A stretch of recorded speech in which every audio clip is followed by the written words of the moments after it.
MVA सरकार बनी तो अजीत नहीं उद्धव बनेंगे सीएम। सत्ता मिली तो सीएम पद को लेकर एमवीए में मचेगा घमासान। चुनाव तक एक रहेगा एमवीए, इसे लेकर भी उठ रहे हैं सवाल। महाराष्ट्र में एकनाथ शिंदे की सरकार पर सुप्रीम कोर्ट को फैसला देना है। अगर कोर्ट का फैसला शिंदे के खिलाफ आया तो फिर से नई सरकार बनेगी और इस मौके का फायदा उठाने की कोशिश में एमवीए अभी से जुट गया है। उद्धव के करीबी अभी से दावा कर रहे हैं कि कोर्ट का फैसला आएगा एकनाथ शिंदे के साथ 16 विधायक अयोग्य करार दे दिए जाएंगे और जो 24 विधायक बचेंगे वो घर वापसी कर लेंगे और अगर ऐसा हुआ तो एक बार फिर से महाराष्ट्र में एमवीए की सरकार बन जाएगी। लेकिन समस्या दूसरी खड़ी हो जाएगी। 16 विधायकों की अयोग्यता के चलते महाविकास आघाड़ी गठबंधन में शिवसेना तीसरे नंबर की पार्टी बन जाएगी और इसे लेकर अभी से सवाल उठ रहे हैं कि अगर एमवीए को फिर से सरकार बनाने का मौका मिला तो सीएम किसे बनाया जाएगा। दरअसल एनसीपी की ओर से अब खुलकर दावा किया जा रहा है कि डिप्टी सीएम पद लेने का तो वो रिकॉर्ड बना चुकी है और अब बात सीएम पद की होनी चाहिए। अजीत पवार तो खुलकर बोल रहे हैं कि उनकी इच्छा सीएम बनने की है। अजीत पवार के समर्थन में महाराष्ट्र में जगह जगह भावी सीएम के पोस्टर भी लग गए हैं। चर्चाएं तो यहाँ तक चल रही हैं कि अगर कोर्ट का फैसला एकनाथ शिंदे के खिलाफ आता है तो अजीत पवार को बीजेपी समर्थन देने को तैयार है।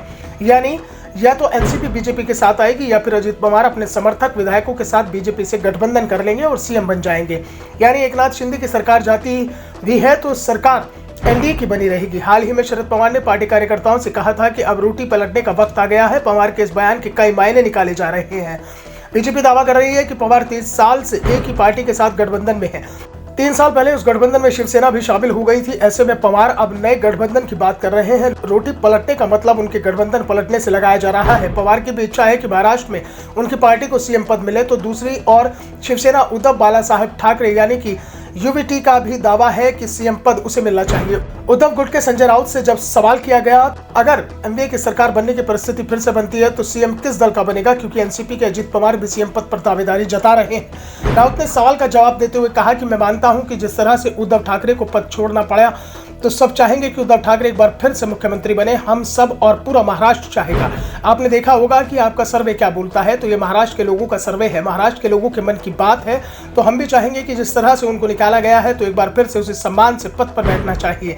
एनसीपी की तरह ही संजय राउत ने भी दावा कर दिया कि एमवीए की सरकार बनती है तो उद्धव ठाकरे को सीएम बनाया जाना चाहिए। इस बीच महाराष्ट्र में उद्धव ठाकरे के साथ विधायक चाहे नहीं हो लेकिन जनता का समर्थन अभी भी उनके साथ दिखाई दे रहा है।